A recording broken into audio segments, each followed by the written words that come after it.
क्योंकि जो कॉटन का कपड़ा होता है, ठीक है। अब कॉटन के कपड़े में क्या खासियत होती है, ठीक है। दो खासियत इसकी होती है। दूसरा मैंने एक और बताया आपको कि जैसे गर्मियों के टाइम में, समर के टाइम में, ठीक है, जो होता है हम कॉटन के कपड़े क्यों पहनते हैं, क्योंकि जो कॉटन का कपड़ा होता है, ठीक है। अब कॉटन के कपड़े में क्या खासियत होती है, ठीक है। दो खासियत इसकी होती है। पहला, कॉटन का जो कपड़ा होता है, जैसे कॉटन के कपड़े में भी हम व्हाइट कपड़े पहनते हैं, तो ये लाइट को क्या करता है, रिफ्लेक्ट करता है, ठीक है। लेकिन दूसरा ये क्या करता है, ये हमारे बॉडी की जो हीट होती है, ये हमारे बॉडी की जो हीट होती है, इसको क्या करता है, एब्जॉर्ब करता है। बॉडी की जो हीट होती है उसको क्या करता है, एब्जॉर्ब करता है। और यहां पे भी क्या लग रहा है, लेटेंट हीट ऑफ वेपोराइजेशन। अब आपको समझ में नहीं आ रहा होगा कि सर ये लेटेंट हीट क्या होता है। देखो, हमारी बॉडी में जो पसीना होता है ना, स्वेट होता है, जो पसीना होता है, तो ये जो पसीना होता है, ऐसे छोटे छोटे वाटर ड्रॉपलेट्स होते हैं, तो ये भी क्या होता है, धीरे धीरे इवोपरेट होता रहता है।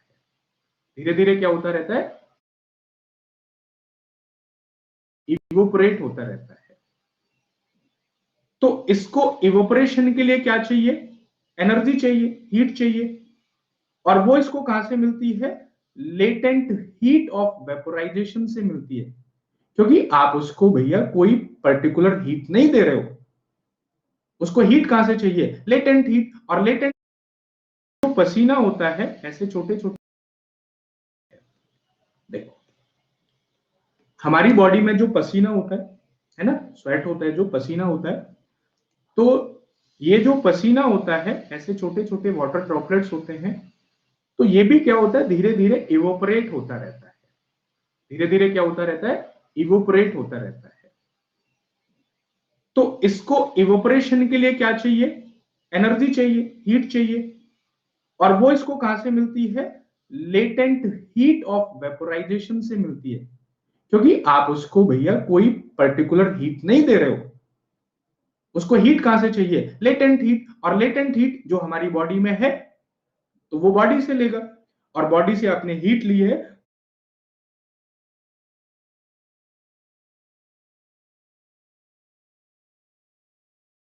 तो बॉडी की हीट क्या हो जाएगी, कम हो जाएगी। और हम क्या करते हैं, ठंडा ठंडा फील करते हैं। दूसरे जैसे पूछा जाता है कि जैसे आप फैन चलाते हैं, ठीक है, गर्मियों के टाइम में आपको पसीना, और लेटेंट हीट जो हमारी बॉडी में है, तो वो बॉडी से लेगा। और बॉडी से आपने हीट ली है, तो बॉडी की हीट क्या हो जाएगी, कम हो जाएगी। और हम क्या करते हैं, ठंडा ठंडा फील करते हैं। दूसरे जैसे पूछा जाता है कि जैसे आप फैन चलाते हैं, ठीक है, गर्मियों के टाइम में आपको पसीने आ रहे हो, और पसीने में आप फैन चला लो, तो आपको जो हवा होती है वो ठंडी ठंडी लगती है। हवा जो होती है वो ठंडी ठंडी लगती है। क्यों लगती है, क्योंकि जैसे ही आपने क्या चलाया, जैसे ही आपने फैन चलाया, फैन चलाने से क्या हो गया, पार्टिकल की स्पीड थोड़ा थोड़ा बढ़ने लगी, विंड स्पीड तेज हो गई। विंड स्पीड तेज होने से क्या होगा, रेट ऑफ इवोपरेशन तेज हो जाएगा। रेट ऑफ इवोपरेशन तेज होने से क्या होगा, लेटेंट हीट ऑफ वेपोराइजेशन की जरूरत पड़ेगी। यानी कि बॉडी से हीट वो एब्जॉर्ब करेगा, और बॉडी से हीट एब्जॉर्ब करेगा, तो बॉडी का टेम्परेचर क्या हो जाएगा, थोड़ा सा कम हो जाएगा। तो हमें क्या होता है, वहां पे ठंडा ठंडा फील होता है, ठीक है। तो this was everything about the matter and matter के प्रॉपर्टी के बारे में यहाँ पे था। चलो, एक्स्ट्रा टाइम हो तो मैं थोड़ा सा एक्स्ट्रा पढ़ा दूं, ताकि ये चैप्टर थोड़ा और आगे खिंच जाएगा। अभी इसमें है, हाँ जी बताइए, कोई क्लास है क्या अभी आपकी, कोई क्लास है क्या मैथ की, क्या करना है फिर बताओ।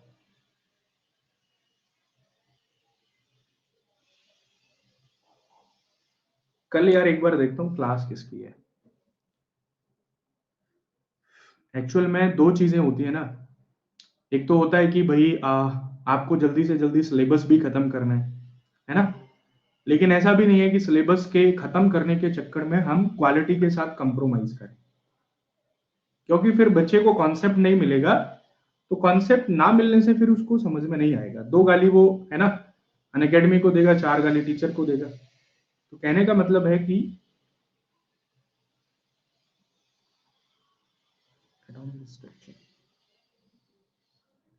अच्छा थोड़ा सा पढ़ लो अभी, ठीक है, जो लोग पढ़ सकते हैं वो पढ़ लो, बाकी के लोग आप रिकॉर्डिंग में कंटिन्यू कर लेना, क्योंकि कल मैं आपको पढ़ाऊंगा मोल कॉन्सेप्ट, ठीक है। कल मैं आपको पढ़ाऊंगा मोल कॉन्सेप्ट, है ना, और मोल कॉन्सेप्ट, है ना, क्योंकि कल फिर ये खिंचेगा।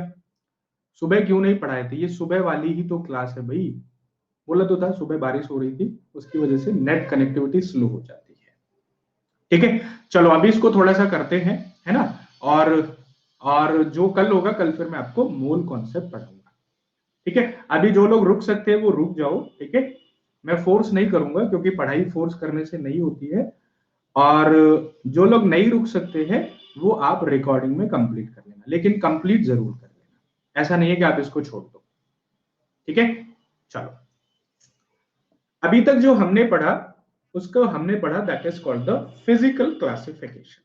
शुरुआत की क्लास में मैंने आपको टेबल बना के समझाया था, एक होता है फिजिकल क्लासिफिकेशन, एक होता है केमिकल क्लासिफिकेशन, ठीक है। कोर्स आपका एक्सटेंड हो जाएगा, वो अपडेट नहीं हुआ है, उसका टेंशन मत लो, ठीक है। चलो एक बार कमेंट करके बता दो कितने लोग अभी हैं, थोड़ा सा मुझे भी एनर्जी मिल जाए, ठीक है भाई। देखो एक बात बस ध्यान रखना कि धीरे धीरे जनसंख्या कम होती है, और वो हर किसी के साथ होता है, लेकिन आपको यही बनाए रखना है। जिस दिन आपने क्लास छोड़ना शुरू कर दिया, आपका डिग्रेडेशन होना शुरू हो जाएगा। जितना रेगुलर रहोगे उतना फिर आपको समझ में आता रहेगा। चलो मैं क्लास 30 मिनट्स के लिए एक्सटेंड कर लेता हूं थोड़ा सा, और मैं आपको पढ़ा देता हूं। देखो नेक्स्ट हम बात करते हैं केमिकल क्लासिफिकेशन ऑफ मैटर के बारे में। केमिकल क्लासिफिकेशन में मैंने आपको बताया कि जो मैटर होता है, और मैटर जनरली 2 प्रकार का होता है, एक प्योर सब्सटेंस और एक होता है इम्प्योर सब्सटेंस, जिसको हम क्या कहते हैं, मिक्सचर बोलते हैं, दैट इज वो क्या है, मिलावट है। प्योर सब्सटेंस में एलिमेंट हो गया, कंपाउंड हो गया, ठीक है। एलिमेंट में फिर आपके मेटल हो गए, नॉन मेटल हो गए, मेटलॉइड्स हो गए, कंपाउंड में आपके ऑर्गेनिक और इनऑर्गेनिक हो गए। ये ऑलरेडी मैं आपको बता चुका था। मिक्सचर में आपके होमोजीनियस हो गए, होमोजीनियस को ही हम क्या कहते हैं, सॉल्यूशन कहते हैं, और हेट्रोजीनियस इसको हम क्या कहते हैं, कोलॉइड्स कहते हैं। तो ये क्या होता है, ये केमिकल क्लासिफिकेशन होता है on the basis of chemical properties.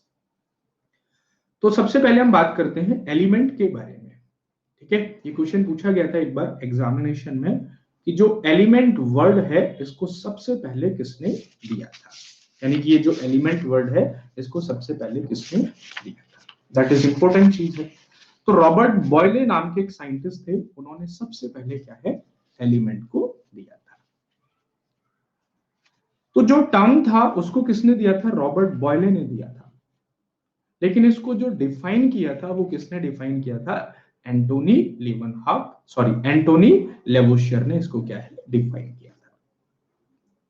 और एलिमेंट क्या होता है, एलिमेंट वो सिंपलर फॉर्म होती है किसी भी सब्सटेंस की, जिसको आप किसी भी फिजिकल केमिकल प्रोसेस से ब्रोकन नहीं कर सकते। मेरे पास आयरन है, आयरन क्या एक एलिमेंट है, और मैं आपको देता हूं कि भाई ये लो एलिमेंट, ये लो आयरन, आप इसको मुझे इसके अलग अलग एटम्स में बांट के दिखा दो, तो simply you will say that no sir I can not further divided it, मैं इसको बिना किसी केमिकल प्रोसेस के अलग नहीं कर सकता हूं या ब्रेक डाउन नहीं कर सकता। अच्छा एलिमेंट कैसा हो सकता है दिखने में, ये सॉलिड भी हो सकता है, ये लिक्विड भी हो सकता है, ये गैस भी हो सकता है। तो एलिमेंट में क्या होते हैं, मेटल होते हैं, नॉन मेटल होते हैं, और मेटलॉइड्स होते हैं, है ना। तो जनरली जो मेटल होते हैं, मेटल कैसे होते हैं, सॉलिड होते हैं, और नॉन मेटल कैसे होते हैं, या तो गैसियस स्टेट में होंगे या फिर सॉलिड स्टेट में होंगे। 2 ही ऐसे एलिमेंट हैं जो लिक्विड फॉर्म में होते हैं, जिनमें से एक है मरकरी। मरकरी क्या होता है, मेटल होता है जो सिर्फ लिक्विड फॉर्म में होता है, और ब्रोमीन क्या होता है, नॉन मेटल होता है जो किसकी फॉर्म में होता है, लिक्विड की फॉर्म में होता है। और ये यहां से आगे की पूरी कहानी आप पढ़ोगे मेटल एंड इट्स कंपाउंड। वो आप कहां पे पढ़ोगे? मेटल एंड इट्स कंपाउंड में पढ़ोगे। नेक्स्ट हम बात करते हैं कंपाउंड के बारे में। कंपाउंड जनरली क्या होता है? दैट इज कंपाउंड जो दो चीजों को जोड़ के बना है, लेकिन ये क्या होता है? प्योर सब्सटेंस होता है। ध्यान रखना, यहाँ पे एक चीज समझना कि प्योर और इम्प्योर का मतलब क्या होता है। यहाँ पे जो आप एक्चुअल में मिलावट जिसको समझते हो ना, भाई मिक्सचर का मतलब तो मिलावट हो गया, लेकिन यहाँ पे क्या होता है? That is a types of particles. Pure substance का मतलब क्या हो गया? That is compose of two और मोर एलिमेंट। किससे मिलके बना है? प्योर सब्सटेंस से मिलके बना है। क्यों? क्योंकि फिर से टेबल पे जाओ और टेबल पे क्या लिखा है कि मैटर के जो प्योर सब्सटेंस होते हैं वो या तो एलिमेंट होता है या फिर वो कंपाउंड होता है। मिक्सचर नहीं है उसमें, या तो एलिमेंट होगा या फिर कंपाउंड हो गया। जैसे आपका NaCl हो गया। NaCl क्या है? ये कंपाउंड है। क्यों? क्योंकि इसमें सोडियम भी प्योर है और क्लोरीन भी प्योर है। ओके, चलो।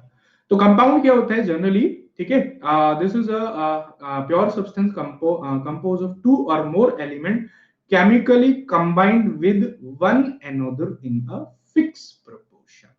That is yet another important point कि दुनिया के किसी भी कोने में चले जाना, हाइड्रोजन और ऑक्सीजन का जो रेशियो होगा वो कितना होगा? 1:8 ही होगा।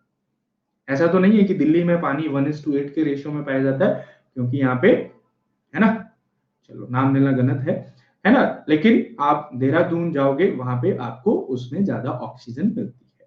यही रेशियो आपको हर जगह मिलेगा, 2:16 का या फिर 1:8 का। Compound has different properties from its constituent particles. देखो बड़े ध्यान से पढ़ना है स्टेटमेंट को, ये कई बार स्टेटमेंट की फॉर्म में ही पूछ लिए जाते हैं। ठीक है, तो जब इनको पढ़ो ना थोड़ा सा, तो इन पे थोड़ा सा अंडरलाइन करके इनको पढ़ना, क्योंकि ये एज इट इज एग्जामिनेशन में पूछ लिए जाते हैं। तो कहने का मतलब है कि जो कंपाउंड मिलके बना होता है, इसको ऐसे समझो कि जैसे कार्बन और ऑक्सीजन मिला, इसने क्या बना लिया? कार्बन डाइऑक्साइड बना लिया। हाइड्रोजन और ऑक्सीजन मिला, ठीक है, तो इसने क्या बना लिया? H2O बना लिया। तो ये जो कंपाउंड बन के आता है ना, इसका प्रॉपर्टी इनके प्रॉपर्टी से बिल्कुल क्या होता है? डिफरेंट होता है ना। और इसका भी प्रॉपर्टी मतलब जिससे ये मिलके बना होता है उनसे बिल्कुल डिफरेंट होता है। अब ये जो कंपाउंड होता है, कंपाउंड को हम एलिमेंट के फॉर्म में ब्रेक कर सकते हैं। भाई कंपाउंड किससे मिलके बना है? एलिमेंट से मिलके बना है ना। जैसे मैं बात करूं कार्बन डाइऑक्साइड किससे मिलके बना है? कार्बन और ऑक्सीजन से मिलके बना है। लेकिन मैं आपको बोलता हूं कि भाई ये पकड़ो कार्बन डाइऑक्साइड और आप इसमें से क्या करो? कार्बन अलग कर दो, ऑक्सीजन अलग कर दो, है ना। आपने वो जादुई मंत्र सा उस पे मारा, ये लो सर, कार्बन इस हाथ में आ गई और ऑक्सीजन इस हाथ में आ गई। कहने का मतलब है कि हम इनको फिजिकल प्रोसेस के द्वारा सेपरेट नहीं कर सकते।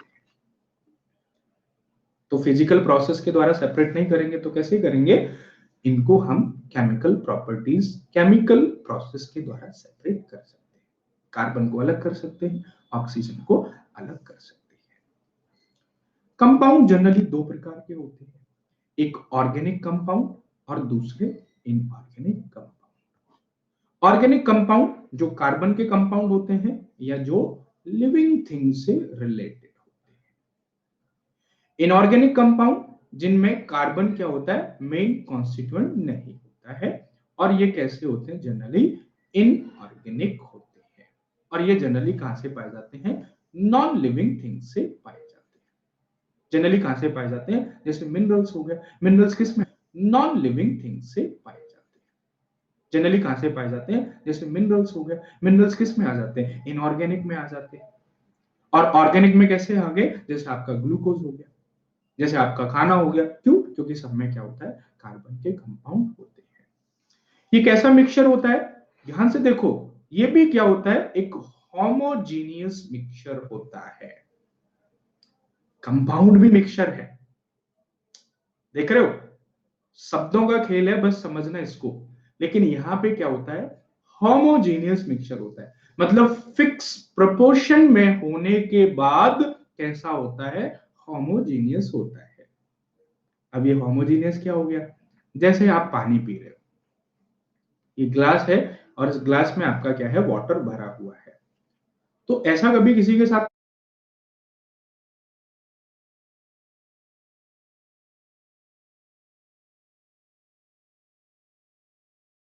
तो नहीं हुआ भाई, मेरे साथ तो नहीं हुआ, मैं आपसे पूछ रहा हूं और आपने बता दिया तो मान के चलना कि आपको समझ में आ गया कि जैसे आप पानी पी रहे हो तो यहाँ पे आपको ऑक्सीजन ज्यादा फील हुई हो और नीचे ऑक्सीजन कम फील हुई हो, ऐसा तो किसी के साथ नहीं होगा।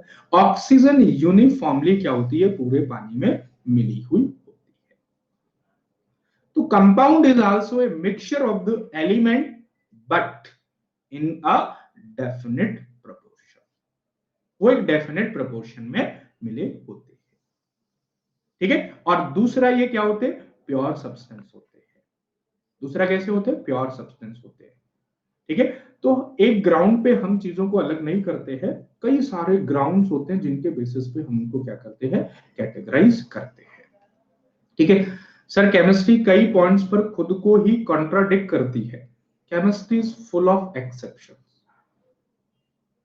11 12th में इसी चीज से तो परेशान थे, क्यों भाई, एक लॉ बनाता था तो दूसरा पीछे से एक्सेप्शन लेके चलाता था, और गजब तो तब हो जाता था कि एक्सेप्शन का भी एक्सेप्शन आता था, एक्सेप्शन का भी एक्सेप्शन आता है, बहुत सारी जगह होता है ऐसा, एक्सेप्शन का भी एक्सेप्शन आता है। गणेश क्या कह रहे हो भाई, sir pure sir petroleum product में, पेट्रोलियम प्योर नहीं होता है, वो क्रूड फॉर्म में पाया जाता है, उसको फिर प्योर किया जाता है। ठीक है, उसको फिर प्योर किया जाता है। हाँ ठीक है, तो बहुत ज्यादा गहराई में तो देखो हम नहीं घुसेंगे, ठीक है, लेकिन ये है कि इतना मैं आपको प्रोवाइड करा दूंगा कि आपके एग्जामिनेशन में आपको चीजें बनने लगेंगी। आप पीछे जाके सवाल उठा के देखा करो। तो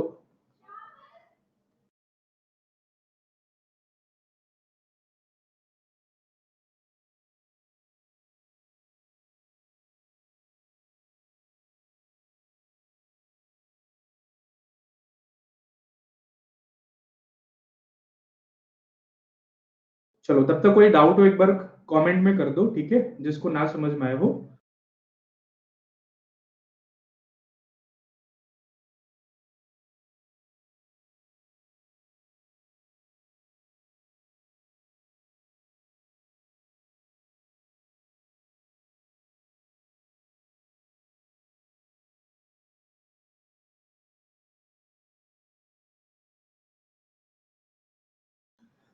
जो पेट्रोलियम होता है, इट इज एक्सट्रैक्टेड और founded from the fossils fuel.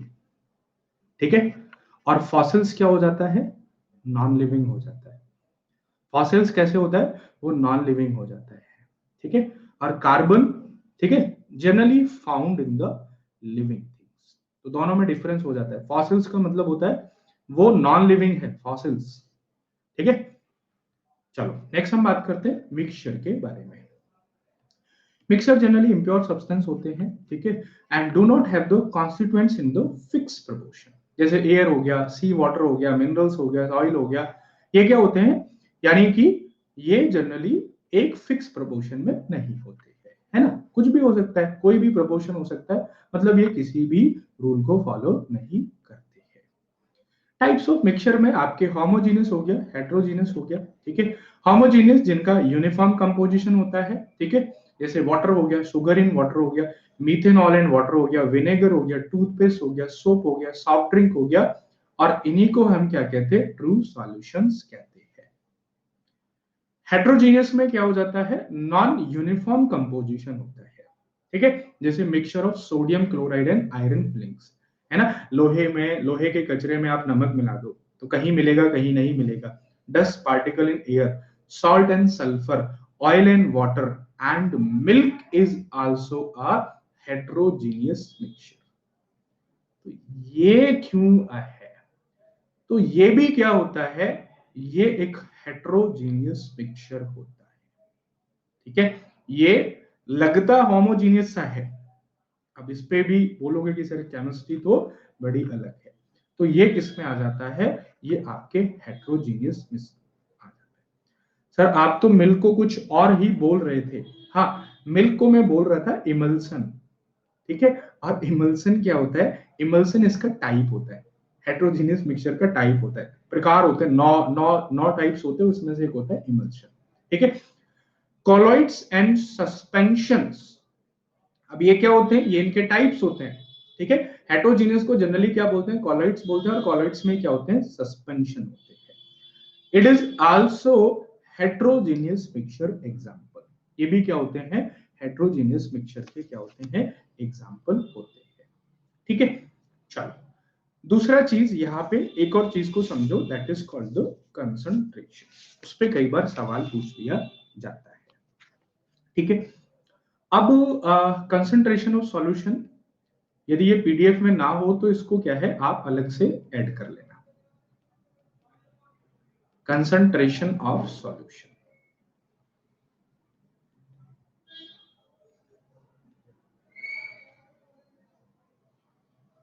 चलो अब यहां पे आपको एक बात जो ध्यान में रखनी है वो ये है कि जैसे सॉल्यूशन का जो कंसंट्रेशन होता है, अब यहाँ पे वर्डिंग क्या लिखी हुई है, कंसंट्रेशन ऑफ सॉल्यूशंस, लेकिन हम इसको किसके रेस्पेक्ट में देखते हैं, सॉल्यूट के रेस्पेक्ट में देखते हैं, ठीक है। चलो फटाफट से एक बार ये समझ लो कि ये क्या क्या होते हैं, एक होता है सॉल्यूट, एक होता है सॉल्वेंट, और एक होता है सॉल्यूशन, ठीक है। सॉल्यूट का मतलब होता है जिसको मिलाया जाता है, ठीक है, सॉल्यूट का मतलब होता है जिसको मिलाया जाता है,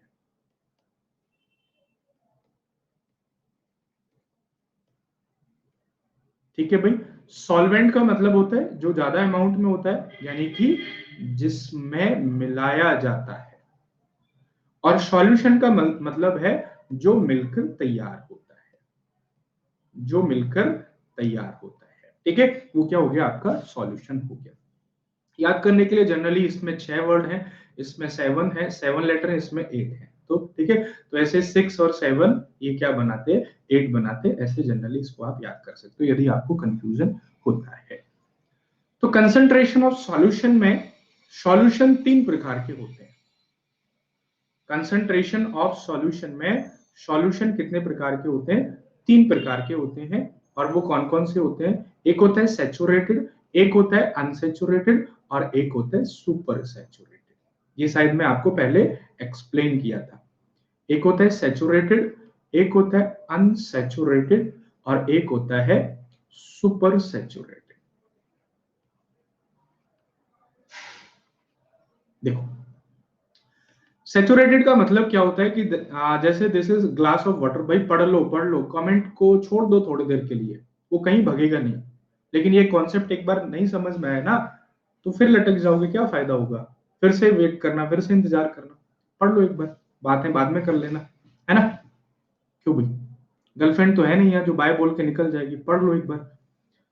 तो सैचुरेटेड का मतलब क्या होता है कि ये कोई ग्लास ऑफ वाटर है, और इस ग्लास ऑफ वाटर में आपने शुगर डालना शुरू किया, चीनी आपने मिलाना शुरू किया, आपने इसमें चीनी मिलाया मिलाया मिलाया, मिलाते रहे मिलाते रहे मिलाते रहे, और एक पोजीशन ऐसी आ गई कि अंदर से पानी ने आवाज लगाई कि मालिक बस भी करोगे, क्यों, क्योंकि अब उसकी कैपेसिटी क्या हो गई है, नॉर्मल टेम्परेचर पे खत्म हो चुकी है, तो उसको हम क्या बोलते हैं, सैचुरेटेड स्टेज बोलते हैं।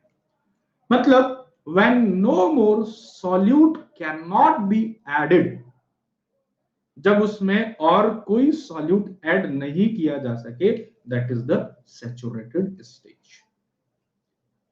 और इस सैचुरेटेड से पहले की जो स्टेज होती है, this is what the unsaturated, है ना। मान के चलो कि अभी क्या है, इसमें आप और सॉल्यूट मिला सकते हो, ठीक है, और चीनी आपने इसमें मिलाई, लेकिन और चीनी अभी इसमें मिल सकती है।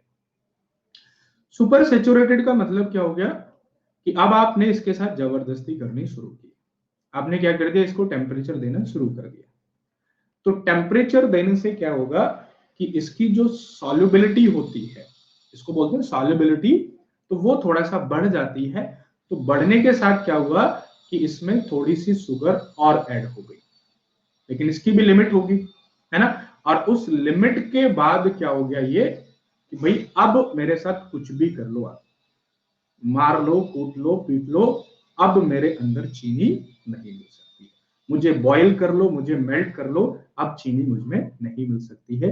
तो इसको हम क्या कहते हैं, सुपर सैचुरेटेड बोलते हैं। अनसैचुरेटेड का मतलब होता है कि जब उसमें और सॉल्यूट मिलाया जा सकता है।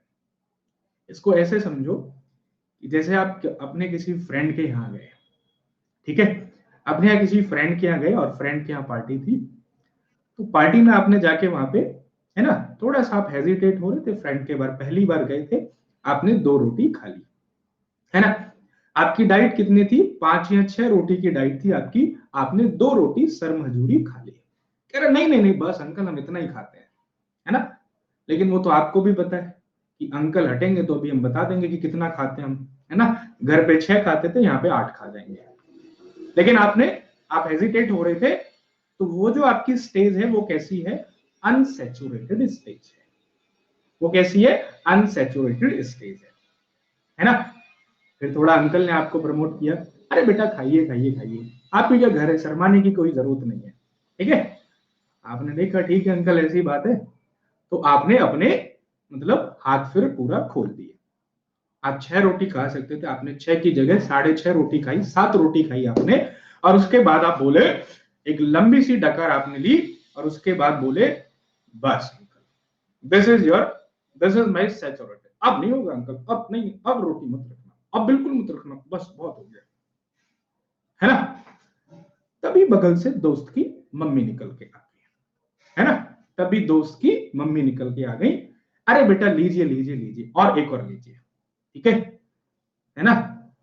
मैं भी तो आपकी मम्मी की तरह हूं, और आप भावनाओं में बह गए, मतलब उन्होंने आपका टेम्परेचर और बढ़ा दिया, है ना।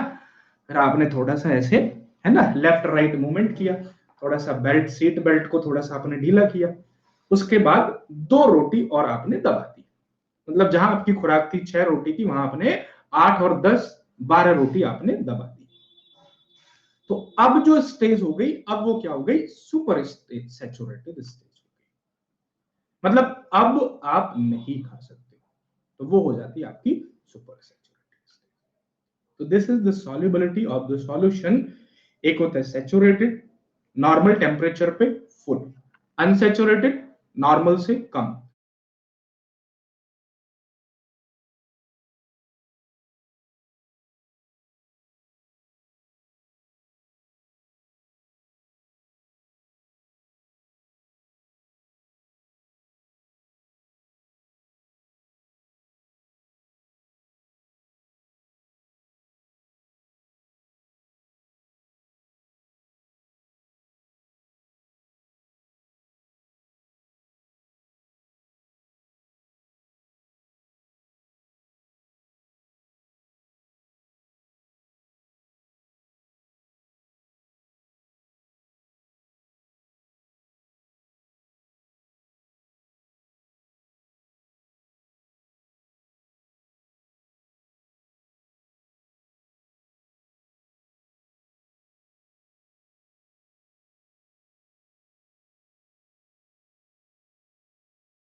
का मतलब है कि टेम्परेचर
बढ़ाने के बाद अब उसकी सैचुरेशन पावर खत्म हो गई। ठीक है, हाँ अब हमसे ना हो पाए।